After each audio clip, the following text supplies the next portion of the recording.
Hello, and welcome to another online video content thing for my Music Humanities class. I'm Brad. We're leaving the Baroque era now, and we're going to enter the Viennese classical era. This was rather kind of a big turnabout, and it's a rather small era. It had to do with very particular local circumstances that were quite good for musicians. It also had to do with a particular person. Before we get into it, let me play you a little bit of this music, and you'll hear that this is quite different from the Baroque, although it is kind of hearkening towards some of the music that Handel was doing towards the end of his life. Here's an example.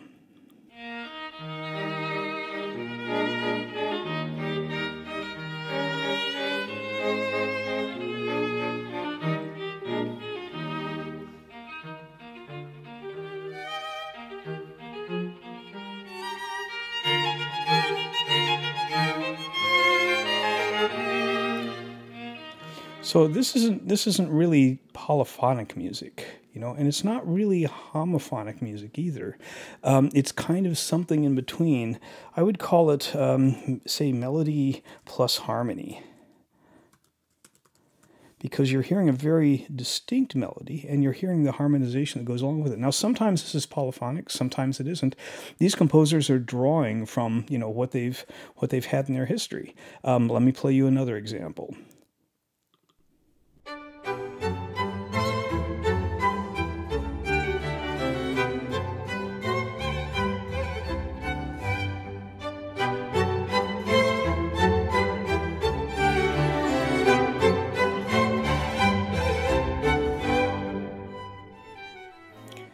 So, think about how that sounds and how that makes you feel. If the Baroque was about kind of uncovering the rules of the universe, again, this was the time of Leibniz, of Newton, and Galileo, these seem to be about social rules. The music is very precisely nice, and it has to do with the way it's being formed. We're calling this music hewing to something called binary form, or more colloquially, question and answer. And that's what you can hear in this music. You can hear this question, you can hear the answer, and it's all very polite, It's like, how are you today? Oh, I'm very fine. And it has to do with that aspect of modulation, going from the 1 to the 5, what we call the root or the tonic, up to the fifth. And this forms the kind of the basic building block for a lot of this music. Well, who have we been playing and what have we been listening to? Well, like I said, there's one guy who's really responsible for a lot of that. That was Franz Joseph Haydn. He lived right through this. We're calling the Viennese classical period. By the way, we call this classical, even though a lot of people think this whole thing we've been doing is classical music. This is very particular. It's called the Viennese classical period because it was centered in Vienna. This was where the money was. This was where the Habsburg Empire was rooted, and the emperor loved music. Composers flocked to Vienna because they could do quite well. There was like hundreds of concerts a year being given in Vienna. And Haydn was a big part of that too. He came kind of early on, and he was, I'll tell you a bit more about his life in a second. No, actually, I'll tell you about it now, okay? He was born, let me get here, okay? I'll put away our timeline. Just to point out, we're going to follow on with Mozart, the other big name from this era. Okay, Haydn was born, Franz Joseph Haydn. He was born in 1732 and lived to 1809, had a pretty good life, all right? And he was apparently a really, really super nice guy. People called him Papa Haydn. He was born to a father who was a wheelwright, but his dad liked music and kind of recognized that his son had some precocious talents. So got him a good musical education. And Haydn wound up with like the gig of his lifetime. Just outside Vienna, not too far away, was the Esterházy estate. And Haydn became the court composer for the Prince of Esterházy. And yeah, that was a really good move because it gave him the freedom to write the music he wanted to write. It gave him the musical resources that he needed. And yeah, I think the stories are that he didn't travel more than a 30-mile radius outside of Esterházy once he got this job. It was also in close proximity to Vienna, and the emperor quite often would come out to the Esterházy estate and listen to music, which Haydn would compose.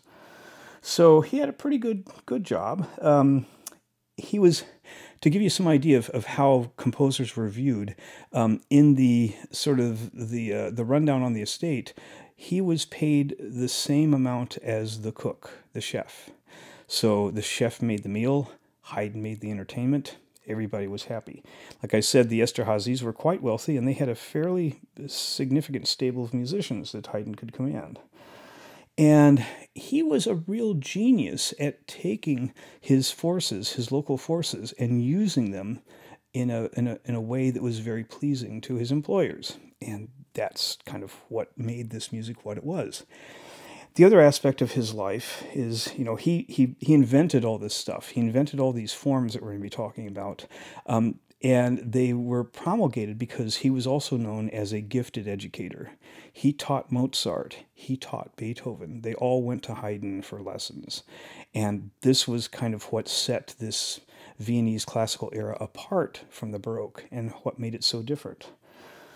Well, I'm talking about, these questions and answers and this binary form and things that Haydn kind of invented. Well, what exactly did he invent? Well, first of all, bear in mind, he knows he's writing entertainment, after-dinner entertainment. So for kind of very smallish gatherings of, kind of high nobles, he invented the string quartet. Now, we all know what a string quartet is. It had to start somewhere. It started with Haydn. Basically, it's two violins. These are those new instruments that were invented in the Baroque, plus one viola, which is a slightly larger version of the violin, and one violoncello, or sometimes just called the cello, which is the larger, more bass instrument that sits between people's knees when they play it. So this was the makeup of the string quartet, but the string quartet also means something else. It means the way that the piece lays out in time. And a string quartet had 4 movements, or 4 little pieces, okay? The first one was a fast piece. Usually it was called allegro. They used Italian nomenclature because it was still from Italy where they got most of their compositional sort of resources, okay? The second one was a slow movement, usually called an adagio. The third movement was a movement that was based on a dance, and often I think the nobles would dance during this, called the minuet and trio. And we're going to be talking about that in a little bit more. And the final movement was another fast one, sometimes called presto. So you look at the pattern here. This is fast. Okay. This is slow. This is nicely danceable. And this is very fast. So there's your evening entertainment. All right. Start out with something that kind of gets people in, listening to it. Then you give them a chance to relax a little bit, work off their cake that they had for dinner. Then they get up and they dance a little bit, and then you have a rousing end, and life is good. So, yeah, that's kind of what Haydn did. Now, he also had occasions where it was a much larger gathering, where the prince would have like quite a few people come out, and he needed to do something more significant. This is where you really saw the wealth of the Esterházys. And he also invented the symphony. Now, when we say symphony, you think of the orchestra, you know, the big bunch of violins, the big bunch of trumpets, and the drums and the tubas and everything like that.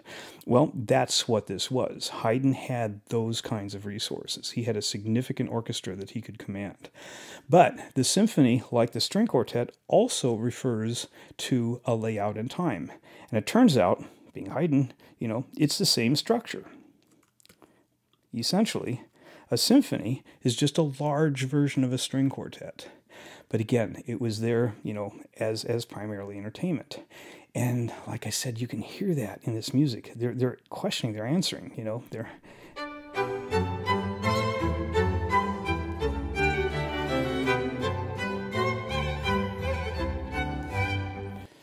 There it is, you know, just really, really kind of a nicely sort of tailored, very elegant kind of discourse. You know, this is people that are having a nice conversation, you know, that kind of thing. Okay, now I want to take you through just kind of what these things sound like. And I think probably the best way is maybe to just walk through a symphony. But before I do that, let me just give you one more example of this kind of structure, because I also want to talk about this in terms of what it is. This is the third movement from one of Haydn's symphonies, is Symphony number 94. And this is the one that would be the minuet in the trio.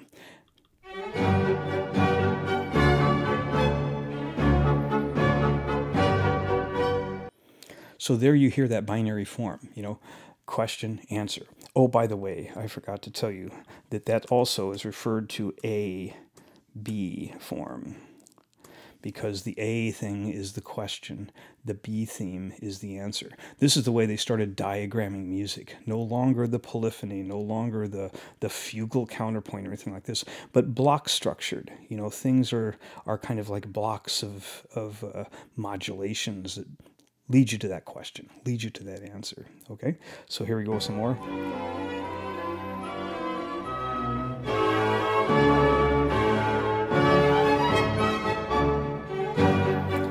Now, notice that it repeated itself again. This is essentially like ritornello form, but it's another form that Haydn kind of came up with. Well, it was based on some kind of popular colloquial things called a rondo. And composers in the classical era had these kinds of forms to draw upon, not like a canon, not like a Passacaglia or a Chaconne or anything like that. These were forms that basically were, like I said, block structured. You know, they're ways of kind of putting music together that made this kind of elegant discourse. And the rondo, you'll hear it. Let me start it again, and you'll hear it. You'll hear it go from an A part to a B part, then back to the A part, then sometimes it'll go to a C part, and then back to the A part, you know. But it's basically, it's this kind of repeating structure.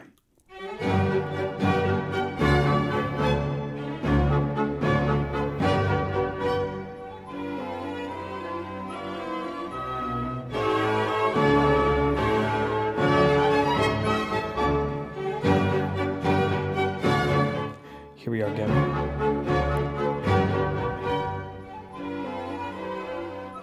There's that B again.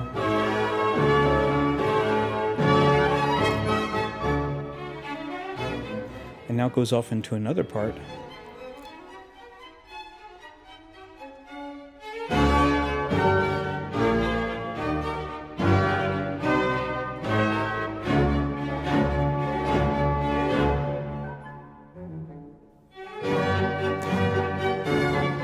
And there we come back to the A again. And you're going to hear this go through the entire rest of the piece, you know. And again, this was kind of nice because people who are dancing, you know, there are certain moves that they would make, you know, might be associated with particular parts of the music. And they could hear this repetition and they go, oh yeah, here we go again.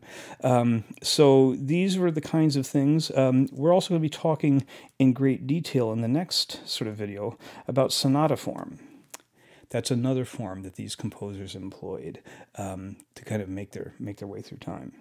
Anyhow, let me play you the rest of a symphony.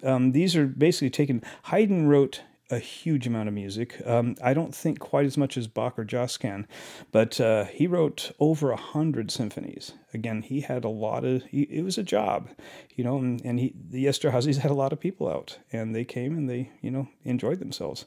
So I thought it'd be fun to start with. This is the first movement, or the fast movement, of his first symphony, and this gives you a sense of what Haydn was up to, even at a fairly early age.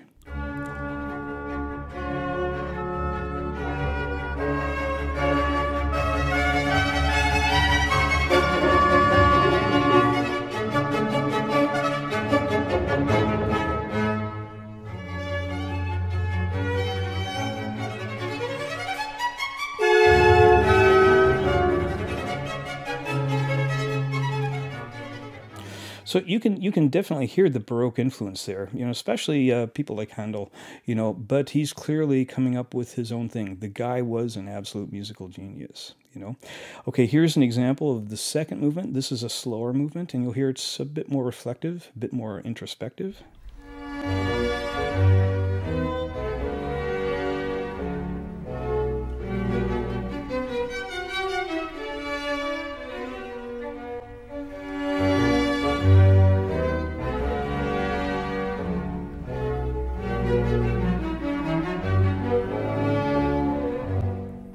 That's from his Symphony Number 50 in C major. And they started labeling these things by the key they were in, because that was one way to differentiate them, with their numbers, and you knew what you're in for. It's a major key, it's going to be a happy piece. Minor key, might not be so happy. Anyhow, that was also interesting because typically these second movements were in what we call quadruple meter, okay? We're going to talk about meter, okay? And this can be either duple, triple, quadruple. Okay, and basically this is the beat that you hear, and that one was going a 1, 2, 3, a 1, 2, 3, 1, 2, 3. That's the kind of triple meter that you hear in a minuet. Usually the second movement was done in a duple or quadruple meter, where it was like 1, 2, 3, 4, 1, 2, 3, 4. But in this case, he's taking some liberties. Hey, he invented the thing. He can do what he wants. Okay, so again, now I already played you the Symphony Number 4. This is the third movement, and this is in triple meter. You'll hear it go 1, 2, 3, 1, 2, 3.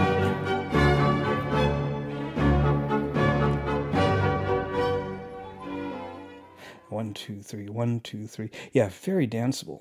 This is the nobles love this stuff. Okay, that was from his Symphony Number 50, and I'll play you the ending movement of his Symphony Number 104, which is one of the last ones that he wrote, and you'll hear it's quite fast and dramatic.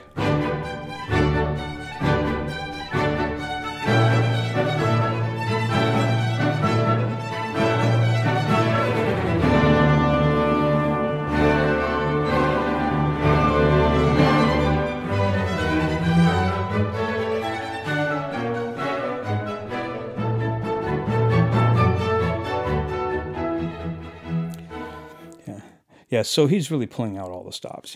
He's able to deploy passages with imitative polyphony. He's able to deploy passages with kind of homophony, polyphony. And then he's doing just that, there's very nice melodies here.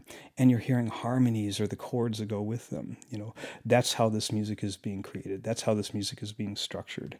And it's, I can just imagine, going out to the Esterházys for dinner, especially a pretty significant event, you're going to have quite an after-dinner treat. Anyhow, we'll stop it here and go on after this.